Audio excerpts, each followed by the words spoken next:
Hi, welcome to It's Getting Better All the Time with Sister A. Legree. And today we have a treat. We are joined by Mr. Thomas Lockhart. Mr. Thomas Lockhart is a counselor, um, expert in recovery. I will let him tell you about himself, and then we can go into, I'm sorry, some of the questions. So if you want to start off telling us a little bit about yourself before we go into some of the questions. Okay. My name is Thomas Lockhart. I'm a case manager slash service coordinator with so others might eat TW Perry Conway facility. I provide case management, mentoring, pretty much anything that the resident needs. I provide them with the resources and connections that they need to put their life back together. One of the things that I let everybody know, because I run what we call life recovery support group here also, is that if you ended up in a situation like this environment where you have to have supported housing, then you need recovery from life at some perspective.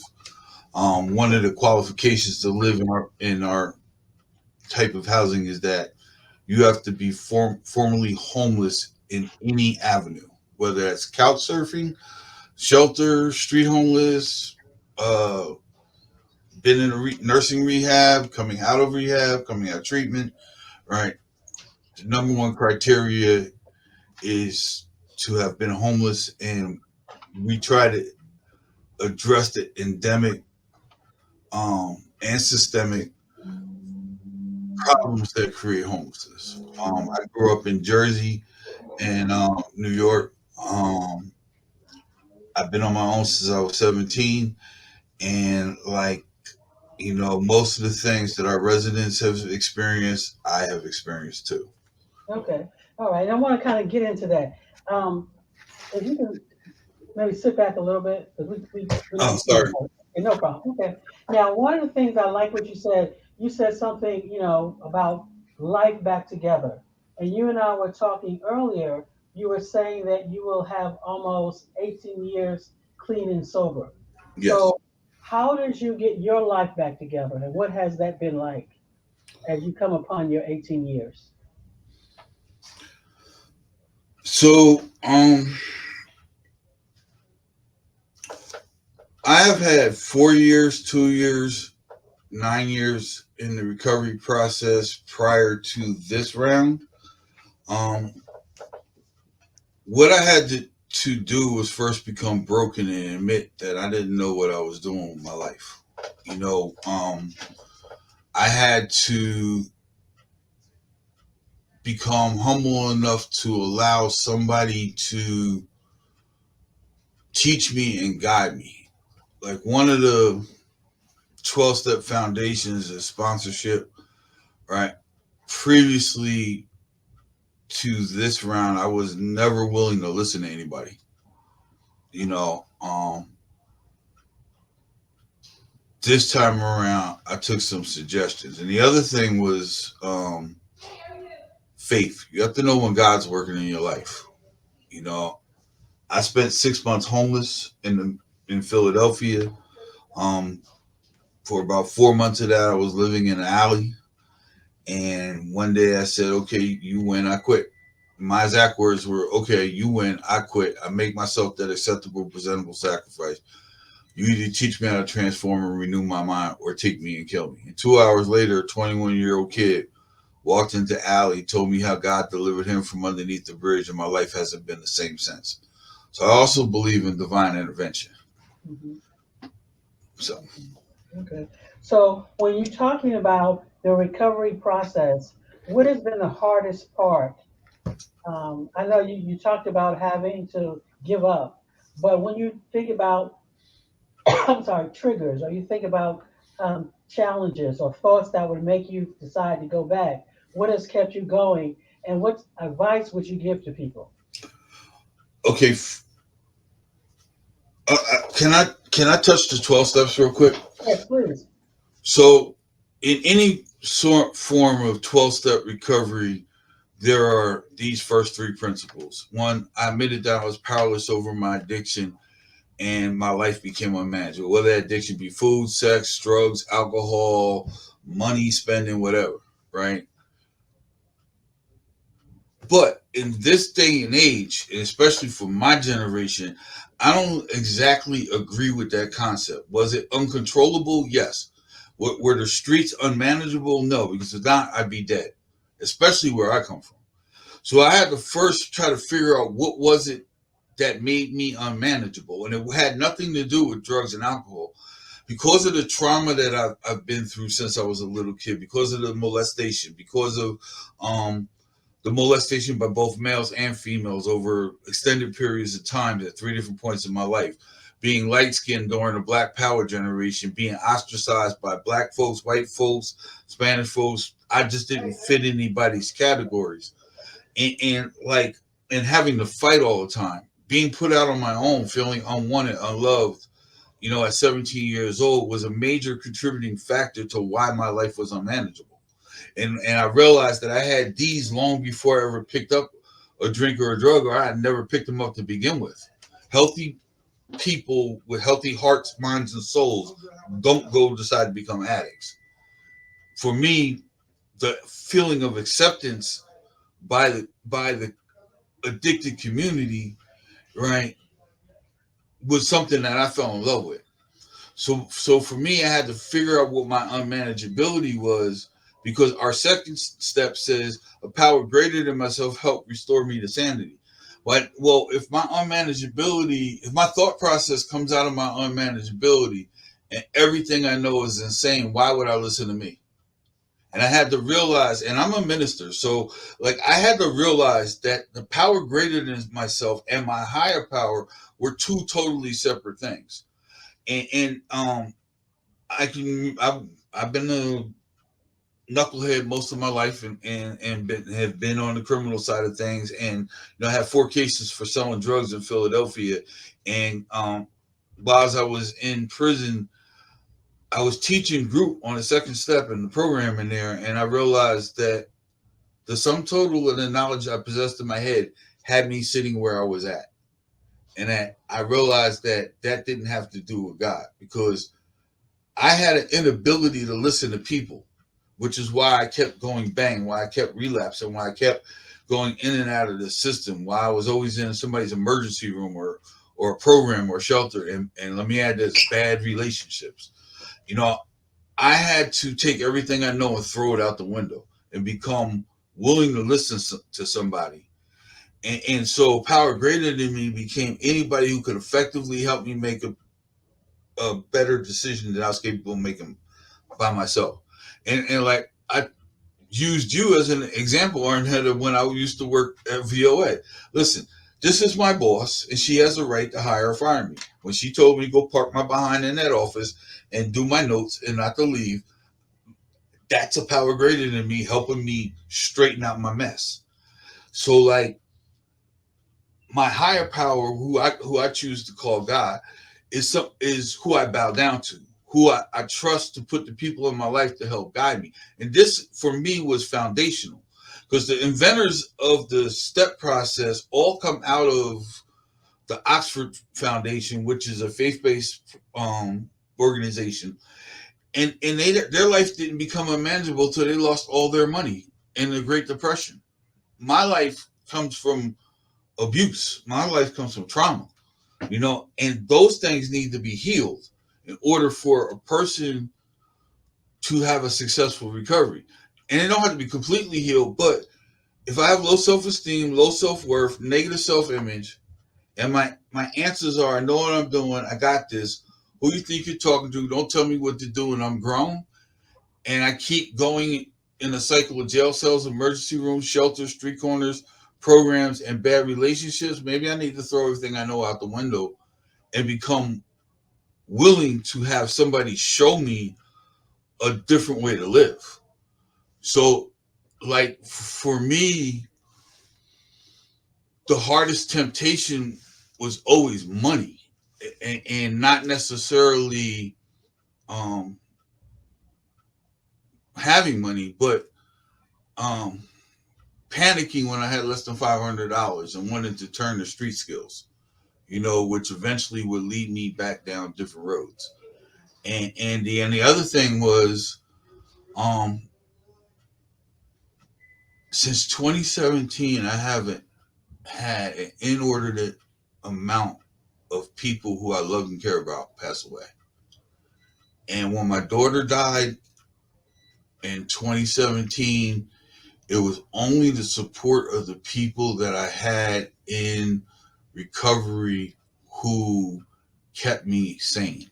And she was number 5 of 7 in 6 months.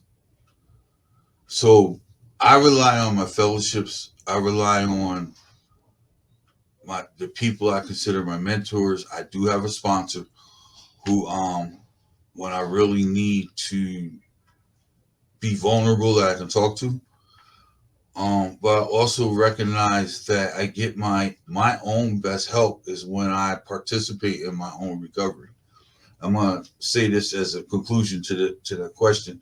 Um, in the height of COVID, as it was winding down in 2021, I was at my count was at 33. And my boss said to me, "How do you tell people to get help every single day and you're not doing it for yourself?" And I was like, "What?" She's like, "You direct people to therapists, to treatment, to programs every day. What are you doing to work on your own?" And I'm like, she's got a point. And so I started going back to my 12-step fellowships. I dedicate my Fridays to my own recovery. And I also um, have a text ministry that I go back and forth with, and I start publishing stuff about how God works in recovery and life to help people become whole.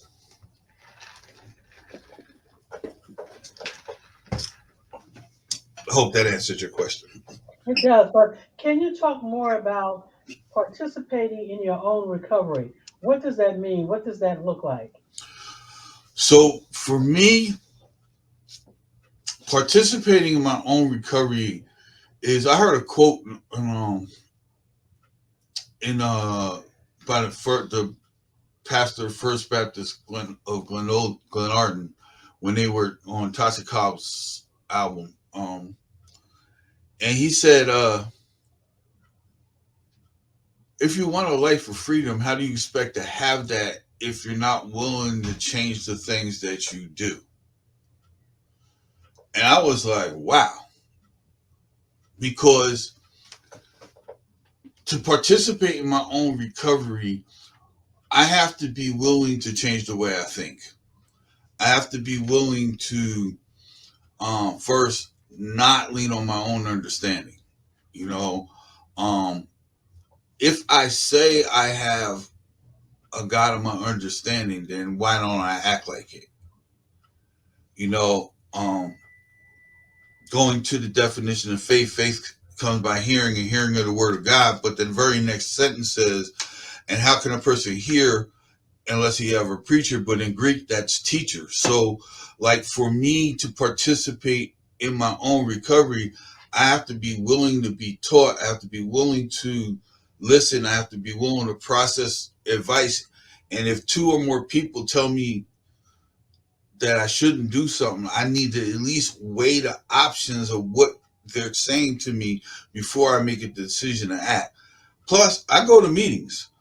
I also am lucky enough to work in the field where it's about recovery all the time, whether it be mental health, whether it be physical health, whether it be spiritual health or substance abuse.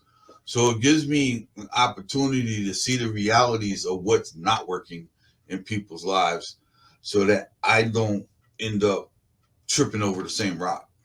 Hmm. Hmm. Definitely, because I hear what you're saying. You're saying people, your faith, meetings. Those are some of the things that keep you on the right path. But when I think about You know, you were saying how we have to change the way we think, and for a lot of people, that's difficult. They'll say, I can't. You don't know what happened to me. This happened because you mentioned the trauma and the importance of being healed or on the path to healing from trauma in order to kind of go through the recovery process. What would you say to someone that's in that, I guess, that early stage? I would say if we can teach you to heal, first I will give them homework. Okay. All right. I will tell them your homework is you have to look in the mirror 3 times a day.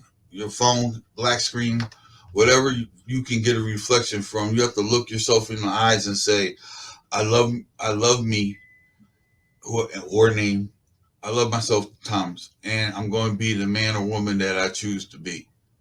Right, and you're gonna say it till you believe it. Hmm. And as the evidence changes, you'll believe it. Because I truly believe, and this is not based upon my own thought process. This is based upon um, James Allen's "As a Man Thinketh," which is a book about self perspective.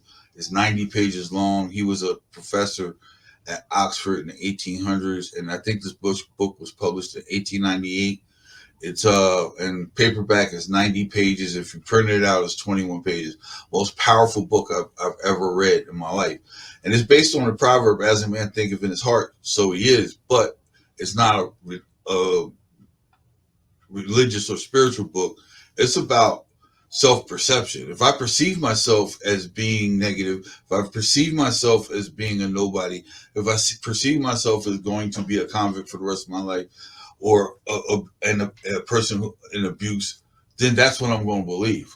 And until I start learning how not to believe that, I'm destined to stay stuck in the same cycle.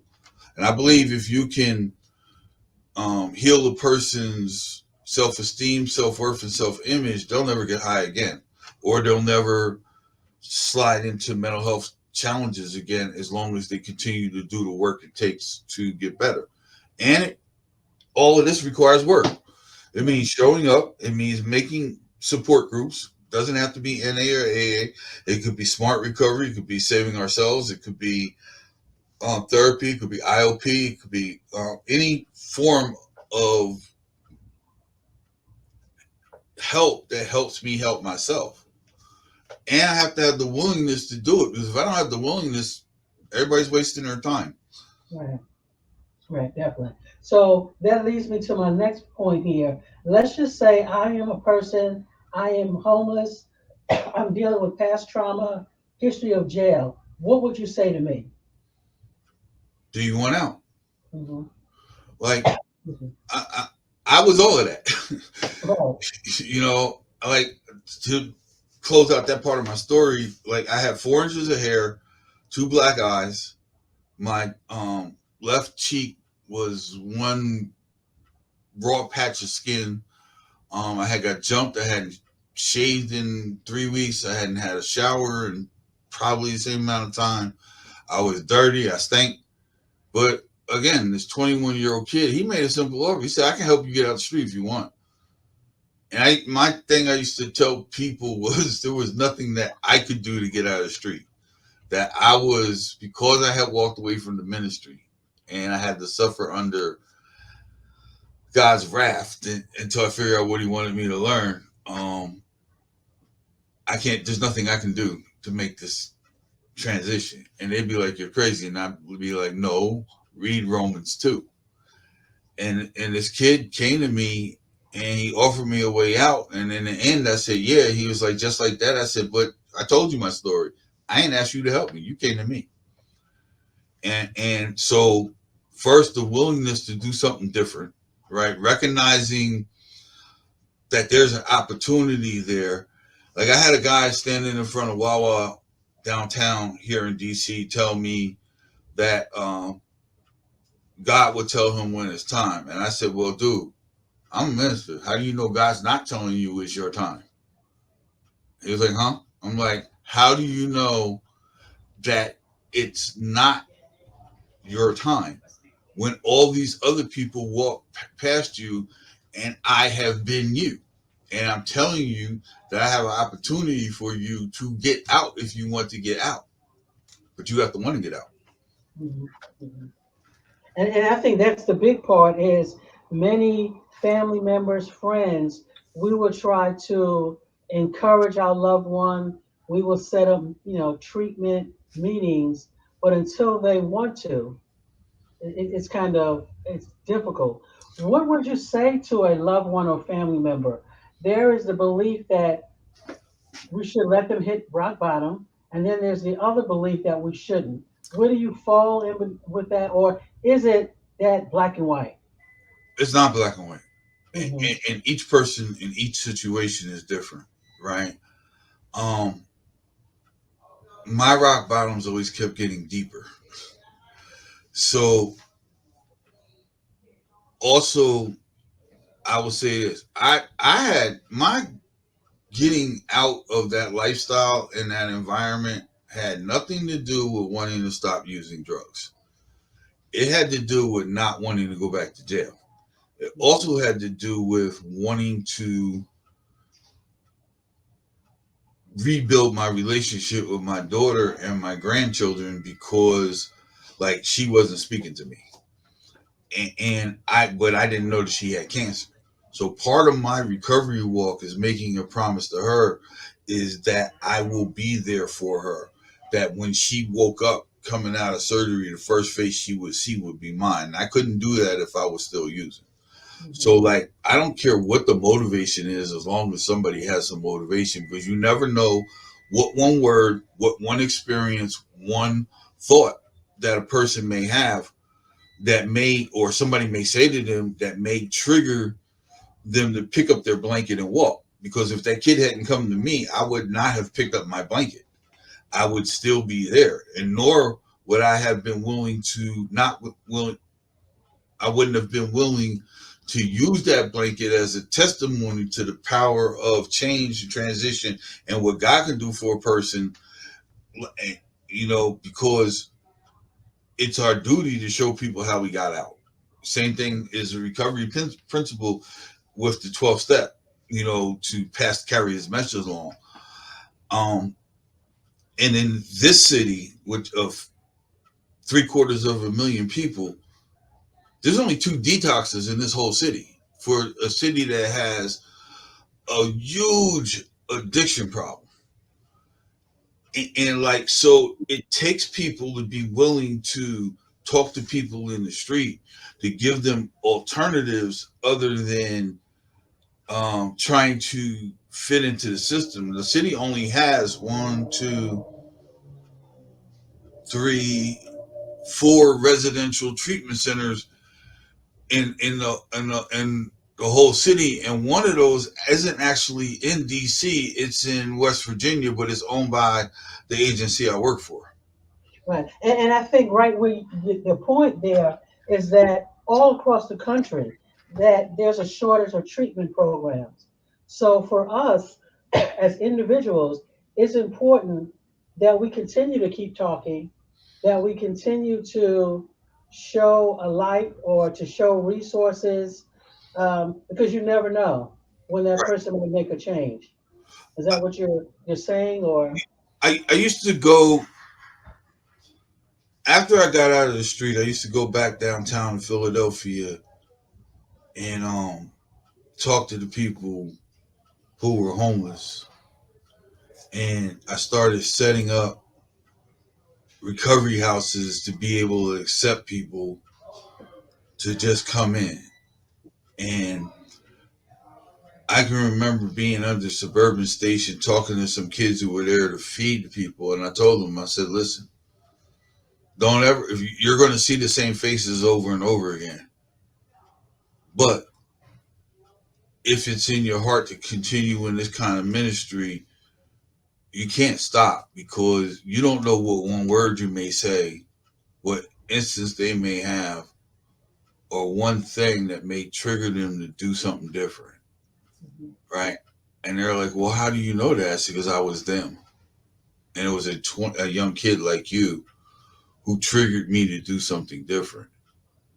You know, you can't ever give up hope in helping people, because it's not by my time, but by God's time that somebody comes out. And I learned that lesson the hard way. And because of that, God has allowed me to take a couple thousand people out of the street and help them turn their lives around. Not everybody was successful, but I did my job, which was to plant the seed.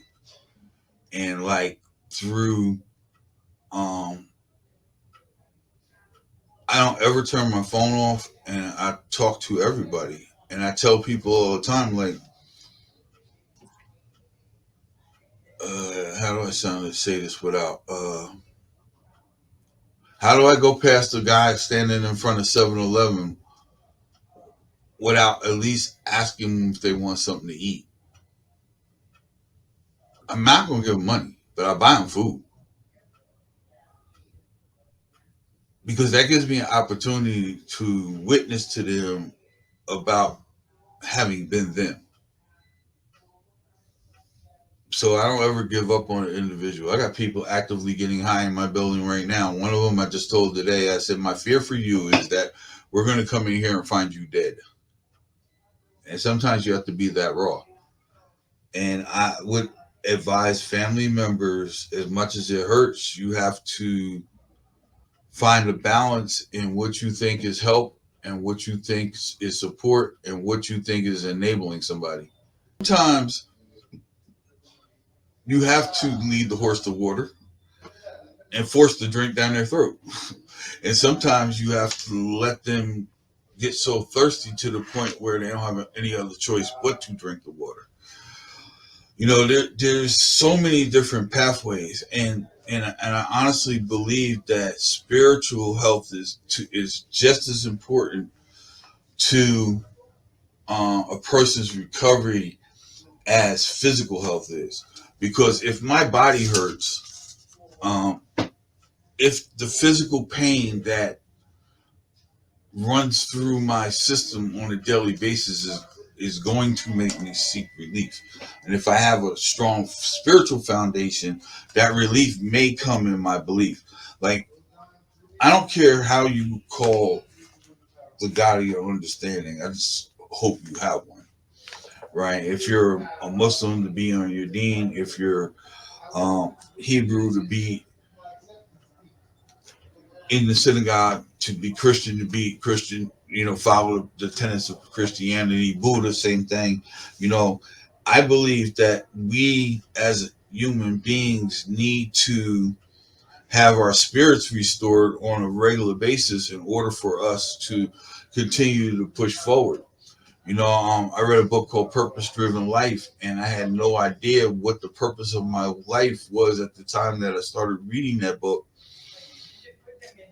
And then the conclusion that I came to was that the only way for me to understand and utilize my purpose was to utilize my purpose in everything I do for the power that I call God. You know, am I a perfect person? No, not by any means. I smoke. Um, if you push the wrong button, I make snap a little bit and cuss you out, and if and I until I find somebody to um, become a wife, you know, I'm going to look at curves until I figure out if that person needs to be there. So, like, God called me as I am, which is how God calls everybody, not as other people think they should be. You know, um, and He's given me different vehicles to use to help people transition their lives to something different. I have 150 people here in this building. If you look behind me, you'll see all of these inspirational signs and quotes. The door to my office is covered with them. Um, there's probably another 150 signs and quotes that need to go back up because they had to paint, so they made me take them all down. Like, everything that we do needs to be of a purpose towards helping the next person coming along. Um, And I learned this from my mentors, Pastors David and Diane Jones in Philadelphia. We had the largest faith-based drug and alcohol treatment center in the city of Philadelphia. And like literally would go out in the street and be like, hey, you want a new way of life? Come on down the steps. Um, I made my bones by going into the shelters and doing thought change dynamics, teaching CBT, REBT, um, how to understand that my thought process was twisted. You know, one of the things that I used to ask people is, who's worked for a temp agency?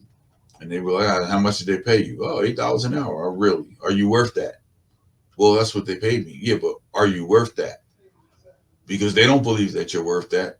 Because if you got paid $8 an hour, they got paid 16. So they believe you're worth 16. How come you don't? Mhm.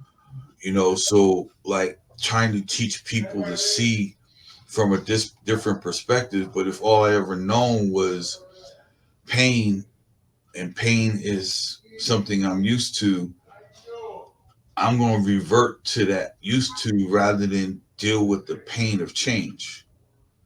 And change can be difficult. Right. Mhm. So there's two things that change requires or doesn't require. One is the pain of remaining the same or the pain of change. You know, um, and I believe that's why people relapse. People are addicted to chaos. They know they can survive the chaos because they're still alive when their friends, peers, loved ones are not here. So I'm not afraid to go back into a state of chaos, but I am afraid to try to prove that I don't belong in jail, to try to prove that I can have a job, to try to prove that I can have a house, a bank account, or something different.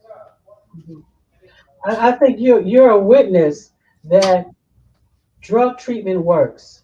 Because there are some people who may feel that drug treatment doesn't work because of the number of times they've been in treatment or because of the number of times that their loved one has been in treatment. Well, number one, relapse happens, but just because you relapse, that doesn't mean that it's not working, right? It may just mean you need to do something different, but you're a witness that substance abuse, you're proof that treatment works. Treatment does work, Mhm. and it works when you want it to work.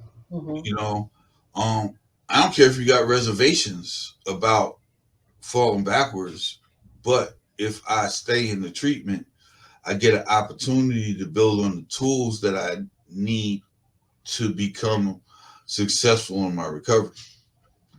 So, um, your treatment does work, Okay.